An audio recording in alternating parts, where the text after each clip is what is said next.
Olá, esse é o tipo de bate-papo que interessa aos brasileiros de todas as matizes. E para ser muito sincero com você que está em casa, a maior parte dos brasileiros de todas as matizes costuma não gostar muito dessa conversa.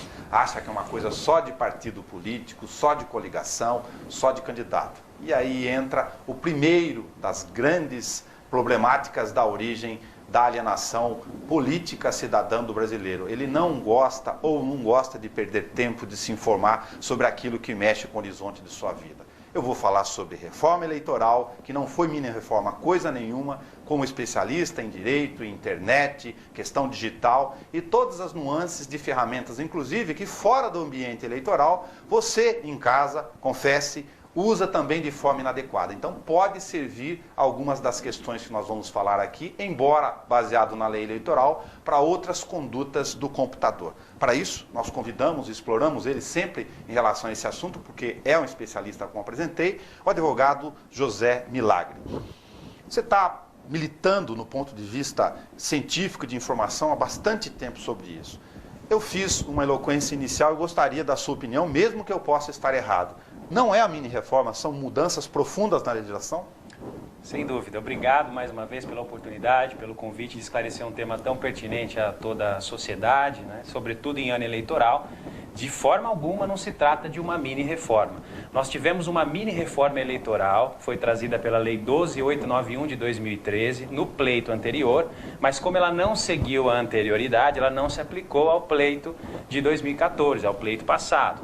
E agora, recentemente, nós tivemos uma nova reforma eleitoral da Lei 13.165 de 2015, que seguiu a anterioridade e se aplica a 2016. Ou seja, aqueles que vão participar de um pleito, que são pré-candidatos ou que tratam de eleições, vão lidar com duas legislações que trazem profundas reformas, não só na lei das eleições, mas no Código Eleitoral e que vão impactar completamente. Então não se trata apenas de uma mini-reforma, mas de reformas significativas. Tem uma série de mudanças e, para não perder tempo, nós vamos entrando nela já. A inserção na internet no processo eleitoral. Como pode se dar em relação a esta eleição? Olha, a eleição de 2016, com certeza, a internet vai ter papel fundamental. Nós tínhamos uma pesquisa do Ibope de 2010 para candidato a vereador e a internet era o segundo meio que influenciava na hora de decisão do voto. Só perdia para a TV, até por conta da inclusão digital. Eu acompanhei diversas eleições, assessorei diversos candidatos e o orçamento de internet era em média 30% do orçamento da TV.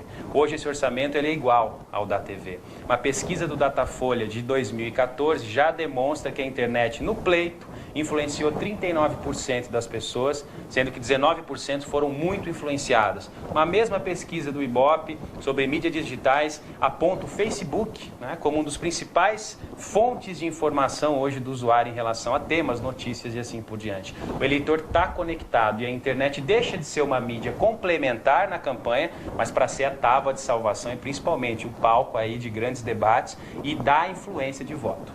Aí, como a gente vai entrando aos poucos em cada um dos temas, isso não significa entrar lá no feed de notícias e digitar uma bobagem qualquer, não. Vamos falar de estratégia, de regras, sobretudo.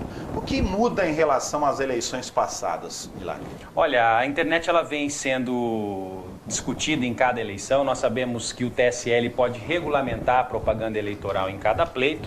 Eu tenho normas rígidas, que são a lei eleitoral, né, a lei 9.504, que todo candidato, partido ou coligação tem que conhecer, mas eu tenho as resoluções. O que eu posso dizer é o que muda em relação à propaganda física. A propaganda física vem cada vez mais perdendo espaço. Olha só, eu não posso mais cavalete, aquele muro, aquela placa de 2 metros quadrados em ambiente privado reduziu-se para meio metro quadrado, ou seja, um adesivo. Os comícios têm que respeitar as 22 horas. Né? Eu tenho uma limitação em relação a santinhos, a questão da publicação, de emporcalhar a cidade. Basicamente, a propaganda física hoje é adesivo, mesas e distribuição de materiais e bandeiras móveis. A partir do momento em que eu vou perdendo espaço na propaganda física, todos nós começamos a olhar a internet, porque a internet começa a abrir um canal de comunicação com o eleitor que está online. Nós temos 95 milhões de usuários na internet no Brasil. Facebook hoje é uma das principais mídias, então a internet ela começa a ser aquele canal mais barato, mais acessível, que o candidato vai conseguir também engajar o seu eleitor e formar essa decisão de voto. Então, nós estamos falando que essas reformas, com essas aplicações de resoluções de legislação, mudam a campanha convencional, aquela que a gente estava habituado, e muda também os gastos de campanha? Com certeza, os gastos de campanha, a gente tem uma série de limitações aplicáveis a 2016. Por exemplo, nós temos limitações de gastos para prefeito, para vereador, municípios até 30 mil habitantes, por exemplo, o vereador pode gastar 10 mil reais, o prefeito 100 mil. Municípios como Bauru, por exemplo, como que o TSE vai fazer o cálculo? Vai pegar a declaração da última eleição e aplicar 70% ou 50% e vai estabelecer isso como limite de campanha. Então, eu tenho aí um limite agora de campanha, tenho até limites para contratação de cabos eleitorais de pessoas. Então, nós temos um exemplo, 1% do eleitorado para municípios até 30 mil habitantes e a cada 1.000 habitantes eu acrescento 1. Então, essas limitações, somando-se também as limitações das doações, porque pessoas jurídicas não podem mais fazer doações e o candidato estava acostumado a receber aquele montante de 2% do faturamento, até 2% do faturamento bruto anterior poderia ser destinado à campanha. Somando todas essas restrições, eu começo a pensar assim na internet como uma alternativa mais acessível e que eu vou poder atingir esse usuário que está conectado hoje por meio de redes sociais. Levando-se em conta as reformas, as resoluções que são aplicáveis para essa eleição em 2016, então você tem, como se a gente já está conversando, uma mudança das campanhas convencionais, mas também nos limites das formas dos gastos das campanhas. Sem dúvida, Nelson. Para essa campanha de 2016, eu tenho uma série de limitações de gasto. O TSE estabeleceu limitações financeiras de gasto de campanha. Então, por exemplo, num município até 30 mil habitantes, o vereador ele pode gastar 10 mil reais, o prefeito 100 mil reais. Para um município maior, o TSE vai fazer o seguinte cálculo, pegar as declarações do ano anterior para esse cargo, para essa ocupação pública e aplicar um percentual de 50% a 70%. E esse vai ser o limite de campanha. Do dado oficial que foi apresentado. Dado oficial, da maior declaração. Que dificulta mais ainda. Dificulta mais ainda. Em relação a cabos eleitorais, pessoas, eu não posso contratar um time gigantesco, eu tenho que observar determinadas regras, 1% do eleitorado local para municípios até 30 mil habitantes, acrescentando um cabo eleitoral a cada 1.000 eleitores, a cada 1.000 eleitores a mais. Então eu tenho limites até na contratação de pessoas e nós não podemos deixar de falar de doações, né? Pela primeira vez, a reforma eleitoral de 2015 extinguiu, aboliu o financiamento privado de campanha, ou seja, as pessoas físicas podem continuar doando até o limite de 10% do faturamento bruto anterior, mas as pessoas jurídicas não, ou seja, eu não tenho mais aquele limite de 2% em que eu poderia destinar uma campanha eleitoral. Então todas essas limitações fazem com que a internet desponte como um meio mais acessível, em que eu vou poder alcançar engajar esse eleitor e, por que não, formar a decisão de voto dele. Independentemente do mérito, se foram boas as alterações ou não, o fato é que as leis estão aí e serão aplicadas até para advertir os candidatos, partidos e coligações e o eleitor no dia a dia também em relação à questão do abuso econômico. O que está por trás dessas mudanças é a tentativa de limitar o poder econômico em relação ao pleito. Exatamente, é sempre essa busca de tentar fazer um pleito mais equânime, né, mais proporcional, limitar esse abuso econômico, limitar também gastos excessivos, o que gera aí uma certa desproporcionalidade entre os candidatos. E além disso também nós não podemos deixar de destacar que o tempo da campanha está reduzidíssimo, né? Aquela campanha que o candidato estava acostumado, que começava, dava início em 5 de julho, muda completamente. A campanha eleitoral inicia-se em 16 de agosto. Se ela inicia-se em 16 de agosto, será uma campanha de 40 dias na TV, Isso, no máximo. Exatamente, uma campanha muito ágil, muito veloz, e a gente sempre adverte, né? Não existia campanha de 3 meses, quanto mais campanha de 40 dias. Esse candidato que não está se preparando para estar em conformidade e para no início da campanha já está tudo articulado, ele já sai em desvantagem. Agora, deve ocorrer, como o brasileiro é criativo, para colocar para o nosso bate-papo aqui, uma questão natural e já colocar o ponto para saber se a legislação vai permitir, o que os candidatos e os partidos vão ter que se preocupar. Oficialmente, a TV, a campanha, 16 de agosto, 10 dias depois da TV. Mas as candidaturas terão que ser definidas, as trocas de partidos, como a gente sabe, até o final de março agora. Abril, maio, junho e julho. O povo vai sair na rua por aí. O que pode fazer? Os candidatos já vão estar, olha, eu vou ser candidato, viu? Já avisa que vai jogar. E aí que vem um detalhe interessante, que poucos ainda se atentaram. Tendo em vista a redução do prazo da propaganda eleitoral, o legislador flexibilizou algumas formas, algumas atividades que, segundo ele, a partir de agora e contrariando toda a jurisprudência do TSE, não constituem propaganda antecipada. E uma delas é a anunciação da pretensa candidatura, inclusive com exposição de ideias políticas, as manifestações políticas ou sobre plataformas em redes sociais e, para quem já ocupa cargo eletivo, demonstrar, apresentar os seus feitos, as suas realizações. A pré-campanha vai estar solta? A pré-campanha está solta e mais. A participação em debates, inclusive na internet, antes do período eleitoral, podendo se declarar pré-candidato, expondo as suas ideias, e a legislação ainda diz, podendo realizar pedido de apoio político. Ou seja, pedido de apoio político é um pedido de voto implícito, toda a doutrina está questionando isso, mas enfim, desde que não haja pedido expresso de voto, esse pré-candidato já pode sair atuando nesse momento e dessa vez ele tem o respaldo da lei que, repito, embora contrarie todos os julgados do TSE, tendo em vista que reduzir o tempo da campanha permite que ele faça essas condutas sem que elas sejam consideradas propaganda antecipada. De novo, usando a criatividade, pelo mal, pelo bom sentido, apenas para exemplificar, você que está em casa, eu fico pensando aqui nos períodos juninos desse ano. Sem dúvida. Nas festas de Folia de Reis e todas as festas de São João, durante esse mês e também das julinas, das de julho, né?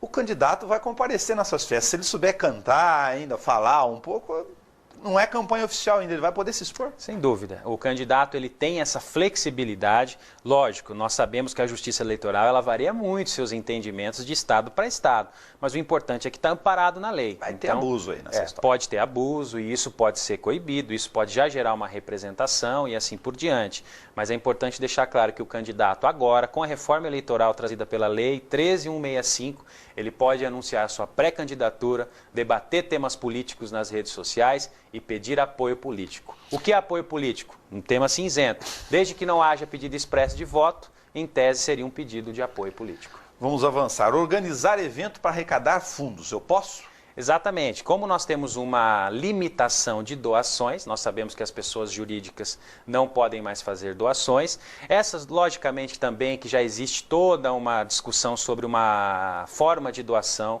para compensar as pessoas jurídicas que viria via partido, sendo que a reforma isentou os partidos de identificarem a origem dessas doações, e isso vai poder ser utilizado como válvula de escape para restringir as doações de pessoas jurídicas. A legislação inova também e traz essa questão da organização de eventos. Então, os partidos, as coligações, os candidatos, eles podem realizar eventos que serão destinados ao financiamento da campanha. Então, é uma forma de você monetizar antes do período eleitoral esse numerário que você precisa para a campanha. Vamos ser prático, de abril a julho, comecinho de agosto, quase na entrada da campanha ali, se eu quiser organizar um churrasco com a turma de amigos para tentar cada amigos do candidato, etc. Vai poder fazer. Churrasco vai poder fazer. É uma forma de compensação, né? Lembrando que a partir do início da campanha aí as coisas mudam, né? Eu não posso doar brindes, eu tenho que tomar cuidado com a captação, com as promessas, porque nós sabemos que isso pode gerar aí a revogação do registro ou até mesmo a cassação do diploma, caso esse candidato seja eleito. Então ter brindes antes, um outro fato importantíssimo é ter brindes antes, adesivos antes e distribuir camisetas antes? Opa, pode caracterizar propaganda antecipada. Se o opositor está monitorando adequadamente, tem uma militância e chegou essa informação para ele,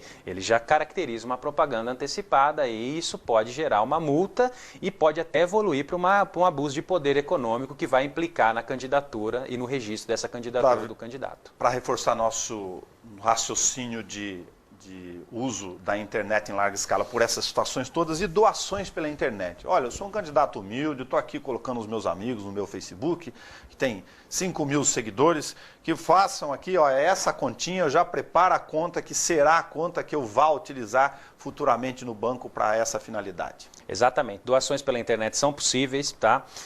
Pouco utilizado ainda por medo dos candidatos, por não estruturarem mesmo um jurídico para analisar a conformidade. Doação pela internet ela tem que ser feita no sítio do candidato, no site oficial dele ou por meio das redes sociais e ela tem que dispor de mecanismo que identifique o doador. a Justiça Eleitoral apertou o cerco em relação às prestações de contas. 72 horas do recebimento de um recurso, você tem que entrar no portal da Justiça Eleitoral e comunicar esse recebimento. Então não são em datas específicas, mas 72 horas. E receber um recurso que não conhece, muito cuidado, pode ser beneficiário e pode gerar uma cassação. Então imediatamente comunicar à Justiça Eleitoral e fazer o estorno desse valor. Então nós esperamos que a doação pela internet ela aumente, porque você consegue escala, atingir o maior número de pessoas e desde que identificado corretamente, esse candidato não terá problemas na prestação de contas. Se a campanha eleitoral começa oficialmente em 16 de agosto, na internet muda essa relação, não? Para essas apresentações iniciais, eu posso desde já fazer uma página minha lá e já começar a falar das minhas virtudes e qualidades e trajetórias? Muito bem, desde já. A própria legislação fala, inclusive na internet. Então a propaganda na internet ela vai se dar no site do candidato, partido, coligação, desde que hospedado no Brasil, desde que seja registrado no domínio com BR, vai poder se dar por blogs e redes sociais, vai poder se dar por meio de mensageiros e o WhatsApp é a bola da vez dessa campanha eleitoral. Twitter pode? Twitter principalmente, né? Inclusive nós temos um julgado recente do Twitter que o pedido de apoio no Twitter não configura propaganda antecipada. O TSE já se posicionou que o Twitter não é um veículo de comunicação em massa, mas, entre aspas, uma mesa de bar. E quando eu falo, peço um apoio, eu estou falando para aqueles que voluntariamente estão me seguindo. Então os candidatos devem explorar mais o Twitter antes do período eleitoral. Então todas as ressalvas que não constituem propaganda antecipada também estão na internet. Anuncie-se como pré-candidato, faça sua página, peça apoio político, faça a divulgação dos seus trabalhos, faça a divulgação... Instagram com a fotinha, tudo bem? O Instagram também, o Instagram tem uma visualização tremenda no Brasil. Sim. Né? Nós temos no Twitter 45 milhões de usuários, WhatsApp 45 milhões de usuários, Instagram também. Então há 3, 4 anos atrás a gente falava do quê? De Orkut, de 5 anos atrás, Orkut, MSN, hoje mudou completamente. Sim. Então esse candidato ele vai poder fazer essa propaganda, lembrando, na internet é vedado qualquer tipo de propaganda paga. Então, link patrocinado, anúncio de relevância, para subir numa busca. Isso, na campanha eleitoral, isso pode ser caracterizar o abuso de poder econômico. Então, anteriormente à campanha, nada impede que um político patrocine a sua página para aumentar o número de seguidores ou curtidas. Infelizmente, poucos se atentaram a isso, vão deixar para 16 de agosto e aí não dá mais tempo. Posso montar grupos e grupos, então, para transferir as informações, espalhar, olha, o fulano vai ser candidato, o fulano vai ser candidato, ó, vamos ver se a gente se organiza aqui para ajudá-lo depois, ele é um sujeito bom, posso espalhar isso. Pode, inclusive eu já vi casos em que criou-se grupos por cidades, por região, nomeou um militante representante, para motivar toda essa militância. Na internet a gente trabalha com muita boataria, então é importante você ter uma militância para reverberar a sua resposta, para evitar que aquilo vire uma consciência. Muitas vezes o eleitor não tem critérios para apurar a integridade de uma informação, aquilo pode influenciar negativamente, o que nós chamamos de propaganda eleitoral negativa, claro, que é aquela propaganda que ela pode ser antecipada ou não e que vem para te desabonar ou para te prejudicar. Já que você citou o WhatsApp, ele é comunicador ou é rede social? Isso está pacificado, resolvido? Não está pacificado, é uma boa pergunta, porque se ele é rede social, eu não posso fazer nenhum tipo de propaganda paga. Então, em tese, eu não poderia contratar aquela empresa para disparar para os meus números de telefones cadastrados espontaneamente. Atenção aos candidatos, né? Eu não posso comprar a base de telefones de Bauru, eu não posso pegar de um órgão público, de uma municipalidade, de um hospital, de uma ONG e assim por diante, mas não está pacificado. Então, se ele for considerado rede social, eu não poderia contratar. Se ele for mensageiro, como um SMS, aí eu posso contratar a empresa para encaminhar essas mensagens aos meus contatos e não contratar aquela empresa que te vende contatos, isso é ilegal, né?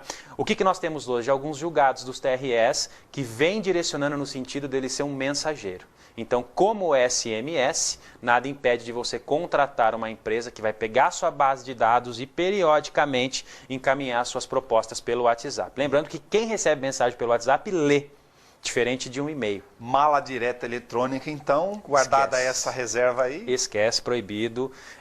Aliás, as mensagens devem ter mecanismo de opt-out, que nós falamos, que são mecanismos que permitem ao eleitor se descadastrar. Porque se não tiver, ele pode ser representado. E se ele se descadastrar e receber outra mensagem, R$100 por mensagem não solicitada. Mala direta, impossível. Cadastro de endereços, cadastro de e-mails. Alguém vai chegar e oferecer para um candidato, olha, eu tenho a base de Bauru, eu tenho a base desse bairro. Se caracterizados, se identificados, pode gerar cassação. Nesta altura já do nosso bate-papo, como eu disse no início, embora isso fosse um raciocínio final, vou interromper para comentar aqui, está muito claro de que com todas essas nuances e especificidades, o candidato, o partido, a coligação que se aventurar a entrar no horizonte da eleição de peito aberto, sem essas retaguardas todas, vai dançar. Sem dúvida. Nós estamos diante de uma campanha em que a internet não é mais um meio complementar. E existem pessoas monitorando o seu ir e vir.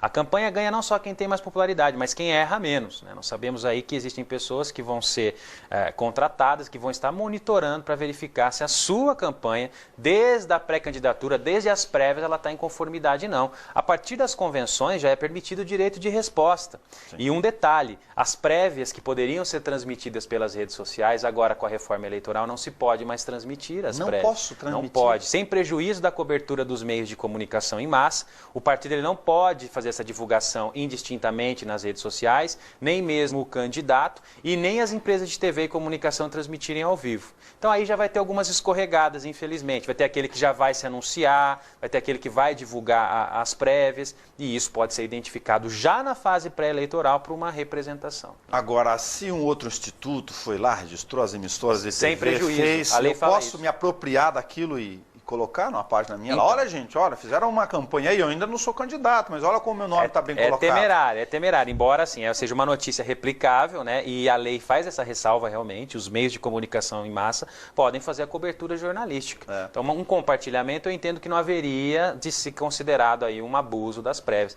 O importante destacar é que o legislador, infelizmente, removeu a cobertura e a divulgação nas redes sociais das convenções e prévias. Não se sabe qual foi aí o motivo, talvez por tamanha propaganda antecipada que as prévias seriam. Até no meu livro eu até citava uma das estratégias, tive que remover, abuse das prévias, porque é uma oportunidade de você divulgar e a mensagem que você vai passar para o eleitor é que você é candidato antes do período eleitoral. Infelizmente, essa estratégia eu removi do livro. Eu fico pensando aqui na prática sobre algumas coisas de tanto tempo de lidar com a eleição, das chamadas amostragens que são feitas em pontos de ônibus, sem nenhum critério de estratificação, muitas delas são feitas, enfim, sem levar em conta os critérios mínimos de metodologia científica. Surgiu o nome lá do Zezinho, do Francisco, do João e o cara vai poder utilizar. Pesquisa é uma questão muito séria. Nós temos uma disposição específica legal, nós temos uma resolução específica. A pesquisa ela tem que ser comunicada com 5 dias de antecedência. Aqueles candidatos podem se manifestar. Ela tem que ter uma empresa, uma estatística, uma metodologia. Tem que registrar lá na Justiça no Eleitoral. TSE, um plano amostral. As pesquisas elas precisam disso. Se você publicar pesquisa sem registro, é multa. E pesquisa falsa, importante destacar os candidatos e a militância, que normalmente a militância é a mais acirrada, é crime. Pesquisa falsa é crime eleitoral. E o candidato pode chegar nele, porque ele é beneficiário. A legislação eleitoral em relação à internet, ela flexibilizava as enquetes. Então você ia lá no Facebook, tirava uma enquete no grupo Bauru. Quem é o prefeitável mais viável? Quem você vai votar para prefeito? E era perfeitamente possível. Não se sabe por que isso foi proibido. Eu vou usar de simbologias aqui para falar da campanha ruim, da campanha negativa. O sol é um enorme elemento positivo para cativar votos com sua energia. E o cara faz uma página lá e fala que eu sou contra o sol, eu não gosto do sol. Exatamente. Lógico, eu estou usando simbolicamente aqui um dado para não falar de ninguém ou de nenhuma simbologia. Mas a propaganda em meu nome, o que eu posso fazer? Exatamente, e é justamente isso. Por isso mesmo restringiram as enquetes, não se pode mais enquete e muito cuidado. Propaganda em seu nome. A legislação fala que é proibida a propaganda antecipada e pela propaganda antecipada responde com multa de 5 a 30 mil reais o realizador, o executor da propaganda e, se comprovado o conhecimento, o beneficiário. Mas como eu comprovo conhecimento? Por exemplo, o outdoor, o TSE já entendeu que o outdoor de um candidato feito por outra pessoa pressupõe seu prévio conhecimento. A mesma coisa, eu vou lá, faço uma propaganda e marco o Nelson Gonçalves na página dele, que está lá exibida e publica na sua página. Ora, você não sabia que foi feita a propaganda? Então, os candidatos precisam de uma equipe de redes sociais de monitoramento, porque pelo ânimo exaltado de alguma militância, você pode vir a ser responsabilizado. Eu, se sou opositor, registro, falo, olha, foi feita a propaganda pelo João, mas está na página do candidato. Não tem como ele dizer que não era conhecedor, não tinha prévio conhecimento. Representa-se por propaganda antecipada. Vou tentar ser, aspas, criativo, que criatividade é um elemento subjetivo, eles podem me criticar depois os marqueteiros do outro lado. Mas apenas para fazer a pergunta. Eu vou na Páscoa, eu estou pensando no período da Páscoa já na Páscoa. Com prévia campanha. Espalho outdoors para a cidade com um sorriso bonito e falo, você tem 10 motivos para ser feliz nessa Páscoa. Detalhe, eu ponho 10 grandão, evidentemente o número do meu partido será o número 10. Eu estou tentando pegar um número aqui que não é de nenhum partido. Entendi. É uma visualização, uma mensagem de identificação de imagem e número. Pode parecer bobeira, mas funciona. Sem dúvida. A recomendação, fotografa, registra, de preferência uma ata notarial para me mostrar que o outdoor exigiu, e já, a partir do momento das convenções, você já pode fazer a representação desse conteúdo.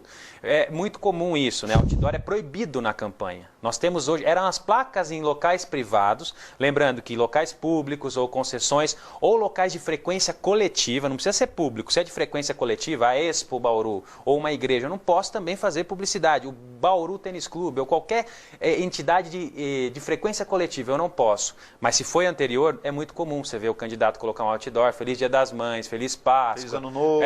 Feliz Ano Novo, feliz tudo, né? Se tiver alguma menção, alguma característica, alguma mensagem que cria o chamado estado mental, você pode registrar. Por que não representar e deixa que o juiz eleitoral avalie se realmente constitui? Agora, vai ser uma loucura, porque a maior parte das pessoas são impulsivas no uso das mensagens eletrônicas. Todo mundo sabe como usa a sua ferramenta do dia a dia. Só pegando o Facebook como exemplo mais prático aqui no feed de notícias, é uma loucura. O cara sai lá, acorda e fala, bom dia, amigos. Enfim, eu estou aplicando isso à lei eleitoral. Aí o cara espalha um trem lá e fica um receio danado de como monitorar isso, e o cara habilidoso retira a página. O que dá para falar sobre isso? Sobre aquele que é habilidoso, retira a página, já espalhou, como é que eu identifico, como é que eu me... A expressão agora, como é que eu me previno em relação a isso? Exatamente. Hoje nós trabalhamos com ferramentas automatizadas de monitoramento das redes sociais, e essas ferramentas elas atuam em várias e elas filtram por expressões e menções ao candidato. E elas fazem um arquivo paralelo. Então, a partir do momento que aquele cara postou, aquele cidadão postou, e em algum momento ele removeu essa informação, aquilo já ficou registrado, já tem um URL e é possível identificar. Mas vou ter que ter um time para fazer esse monitoramento. Um time para isso, até porque na propaganda eleitoral é vedado o anonimato, e muitas vezes a gente utiliza o perfil fake, né, o perfil falso para esse tipo de conduta. Lembrando, né, que o perfil falso, ele responde não só criminalmente, mas ele responde também, identificado quem foi a pessoa, responde por uma multa. E é muito importante a gente destacar nesse ponto de investigação a questão do direito de resposta. Né? O direito de resposta ele exige, e enquanto esse conteúdo ofensivo estiver no ar, a parte pode requerer o direito de resposta. Vai ter que ser publicado na mesma página, no mesmo perfil, no mesmo grupo, com os mesmos caracteres. Agora, a partir do momento em que retirou do ar, eu tenho 72 horas da remoção para exigir o direito de resposta na internet. Então, eu não posso bobear, senão vou perder o prazo. Como já foi na outra eleição, mas em muito maior escala. Agora, esses partidos que têm militâncias fervorosas e muitos irresponsáveis de toda a natureza e todas as matizes, como diz no início, vai ter que ter um controle sobre a manada também, no sentido eu diria para os candidatos, partidos e coligações repensarem essa contratação, né? Porque nós sabemos que a propaganda feita em nome de outro sujeitava a multa. Então, se eu faço uma propaganda em nome de outra, em positiva ou negativa, eu posso ser responsabilizado. E a reforma eleitoral de 2013, da Lei 12.891, criou um novo crime. Então, é crime agora a contratação de pessoas ou grupos para espalharem verdades, desinformações e boatarias na internet. Uma pena pode chegar até 5 anos de reclusão. E a lei também pune não só aquele que contratou, ou seja, o partido, o assessor, o coordenador de campanha, mas pune também aqueles que executaram. Se for espontâneo, dá para pegar também? Estou falando, o cara dá uma maquiada, ele paga, mas não aparece. Ele fala, não, esse aqui é militante do partido. E tem partidos com essa condição. Sim, se for espontâneo, ele pode descaracterizar o crime, que envolve pecúnia, mas ainda assim é propaganda negativa, pode representar e responder financeiramente por essa propaganda. Vai responder por isso, não tem jeito. Não tem jeito. Contratação de hackers para espalhar coisas, tentar fazer coisa suja na página do outro. Isso, o objetivo é esse. A gente precisa deixar claro que impedir o exercício da propaganda é crime. Seja essa propaganda, seja lá uma mesa com um santinho, seja arrancar um adesivo de um candidato, seja furar uma bandeira, seja rasgar um santinho, ou seja atrapalhar a página do candidato, denunciar uma página. Imagina alguém denuncia, eu junto 30 pessoas denunciam a página da minha candidatura. Eu não vou conseguir reaver isso a tempo. Sim. Então, a legislação, pensando nisso, também criminaliza essa conduta. A partir de agora, esse é o primeiro pleito de 2016 que esse crime está valendo. E nós sabemos que tem uma série de partidos que, infelizmente, contratam milícias, crackers, pessoas para invadir, para remover conteúdo, para difamar. Se identificado, eles vão poder responder criminalmente. A gente falou sobre as doações pela campanha, pela internet, que pode se organizar, tá, e vai poder realizar isso da forma correta, legal, mas se sobrar dinheiro, só para as pessoas entenderem, se tem os limites de campanha, se você puder gastar só 50 mil conforme o limite da sua cidade, né?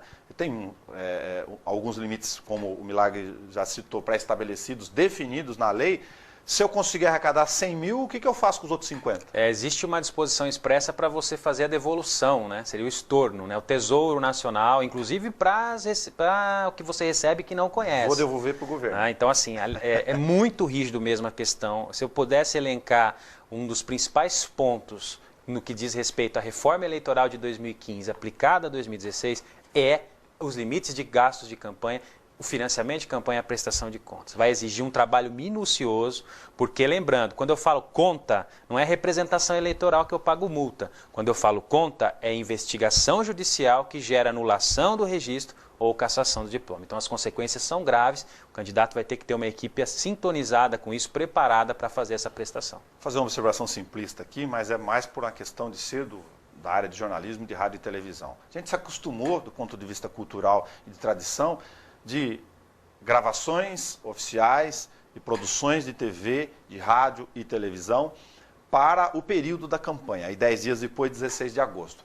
Mas agora a gente tem o ambiente dos vídeos, via WhatsApp, tem o ambiente do FaceTime para mandar, pode mandar uma infinidade de coisas, e inclusive gravar mensagens e pôr na internet. Eu vou poder fazer isso o tempo inteiro? Sem problema algum. A internet, por ser multimídia, toda a forma de utilização dela, seja imagético, seja visual, seja textos, ela está liberada. Então o candidato ele pode ter um canal no YouTube, ele pode participar dos debates na web, e esses debates não seguem as regras dos debates da TV. Nós sabemos que os debates da TV eles são decididas as regras por 2/3 dos candidatos, e se não houver consenso, existe todo um quesito lá, toda uma regra para definir os debates. A internet é livre, então ganha o candidato que chegar primeiro, mapear primeiro quais são as mídias que são influentes na sua região. A inserção vai ser uma loucura, então, e aí ele pela web. Lembrando, sim, gratuito, né? Eu não posso colocar um banner num site que é bem visto em Bauru, ou em qualquer localidade, eu não posso colocar pagar para uma postagem positiva de uma pessoa sobre mim, mas o que for espontâneo, gratuito, eu conseguir me aproximar dessas mídias, não há qualquer violação, está permitido na internet. No período da campanha, pode ser uma questão aqui de preocupação desnecessária, mas eu posso veicular através da minha página oficial, a minha propaganda, e arrumar depois um amigo, um companheiro para reproduzir isso na internet? Isso, exatamente. Eu posso fazer minha propaganda na página inicial. Normalmente a página oficial nós deixamos o quê? Para propaganda, para os textos mais longos e para responder boatos, a chamada central de boatos.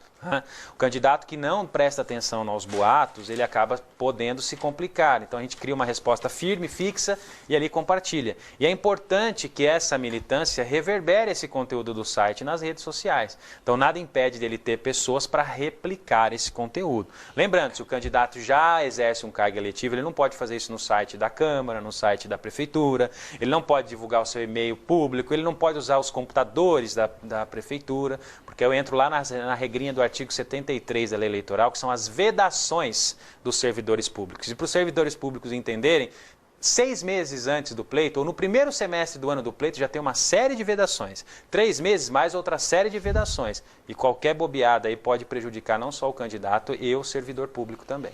A gente está falando sobre a campanha curtinha, que foi a ideia de reduzir os gastos, de impedir o poder econômico, e aí tem as críticas dos especialistas e dos agentes e cientistas políticos de que não vai dar tempo de poder explicar os planos de governo, de explorar as questões do candidato, de pontos negativos, positivos, o debate vai ficar menor, como todo prejuízo do aprendizado.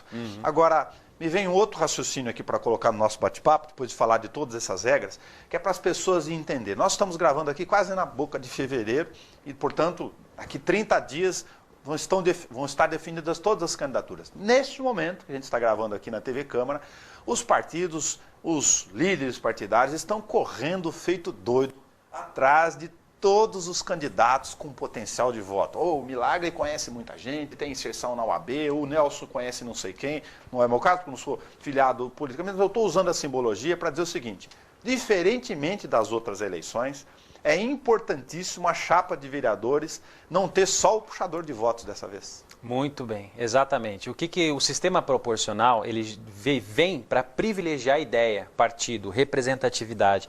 E o sistema proporcional hoje, do quociente partidário e do quociente eleitoral, né, que eu divido o número de votos válidos pelo número de cadeiras disponíveis, identifico o quociente, aí eu faço o cálculo para apurar o número de vagas que um partido tem, muitas vezes ele não privilegia isso. Nós temos os candidatos puxadores e temos os puxados que têm votação ínfima, mínima e que acabam sendo eleitos em detrimento de outras legendas e coligações que nós sabemos, tiveram muito mais votos. Aquela ideia de eu entrar pendurado no Enéas como simbologia nacional. Isso, o Tiririca, por exemplo, né? O Tiririca puxou muitos candidatos, né?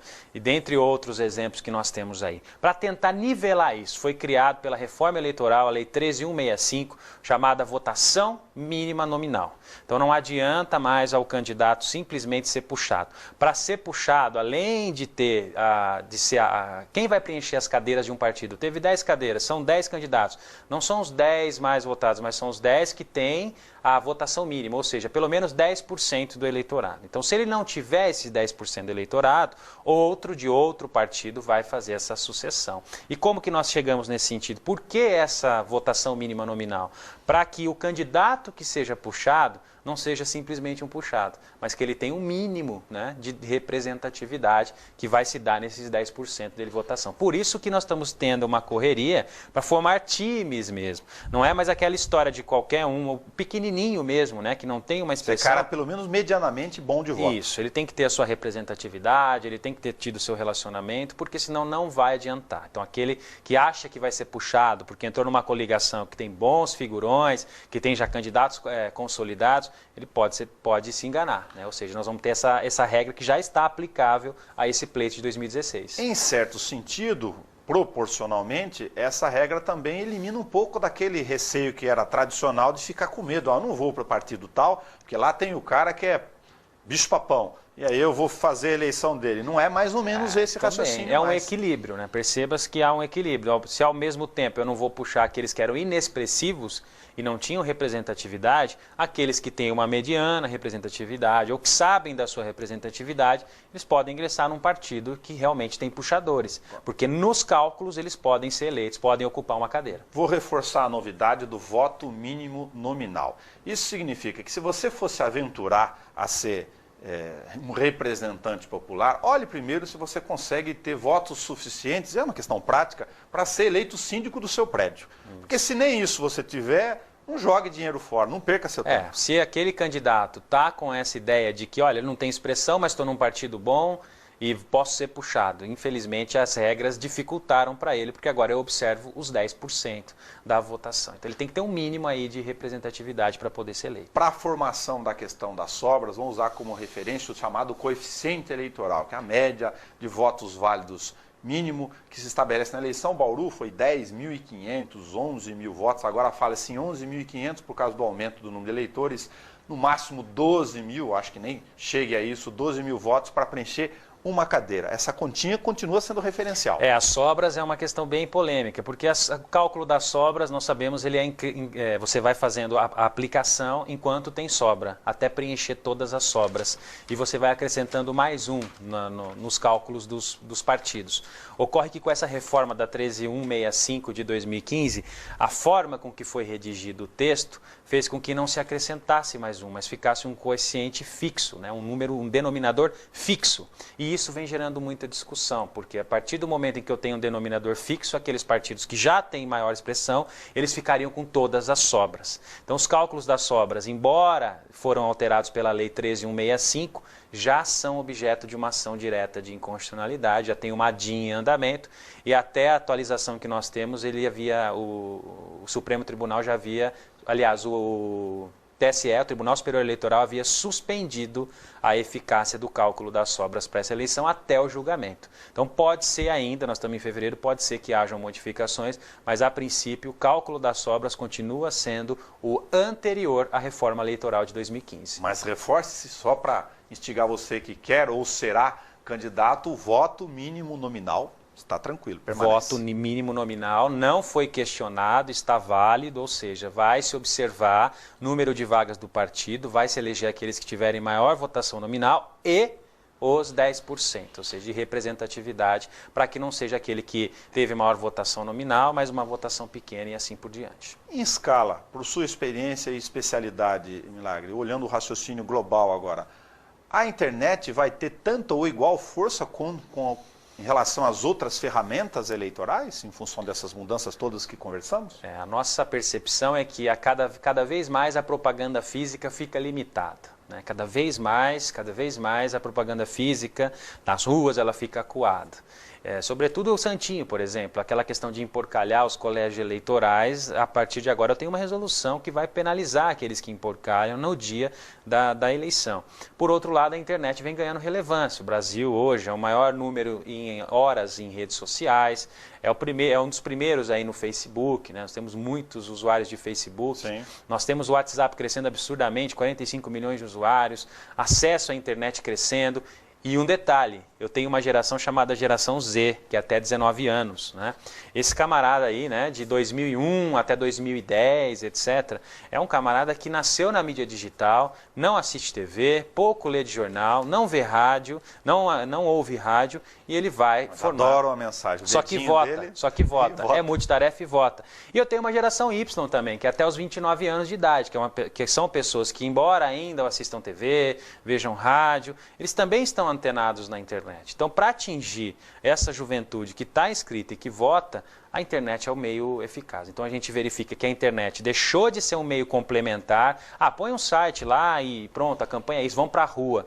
E nós vimos na campanha de 2013, 2014, a peso que teve, os debates que tiveram, a internet está deixando de ser complementar, mas sendo um meio bem agressivo, bem interessante e que o candidato não pode desprezar se ele quiser ter resultado. Vou emprestar uma informação pessoal aqui para dar um fechamento final à questão da preocupação das calúnias, injúrias, difamação. Eu tive um problema disso, via internet, eu fiz o print screen da página, fiz o registro, tratei de outras informações para me identificar IP e, numa ação judicial, consegui que essa ofensa, calúnia, enfim, tivesse a indenização em relação à aplicação da lei para quem cometeu. Medidas simples juntamente com outras medidas de formar um time, são fundamentais para o que nós estamos conversando. Fundamentais. Aliás, boa pergunta, porque me lembrei que essa é a primeira eleição que nós vamos enfrentar, que nós estamos na vigência do Marco Civil da Internet. Marco Civil da Internet, Lei 12965 de 2014, e o Marco Civil vem justamente para isso, para te auxiliar a apurar a autoria de conteúdos indevidos, de ofensas, e para remover esse conteúdo. Então, o candidato ele tem que estar amparado por um jurídico que vai startar esse procedimento rápido, não deixar que aquilo vire um viral, né, que vire uma febre na internet, e ao mesmo tempo ele tem que descobrir quem está por trás da ofensa. O Marco Civil ele dá amparo, os provedores guardam os registros por 6 meses e os provedores de conexão por 1 ano. Então ele tem que agir rapidamente. Lembrando que pela legislação eleitoral o provedor de conteúdo é responsável se ele tem pré-conhecimento daquele conteúdo. E como que eu dou pré-conhecimento a um provedor do conteúdo? Notifico ele.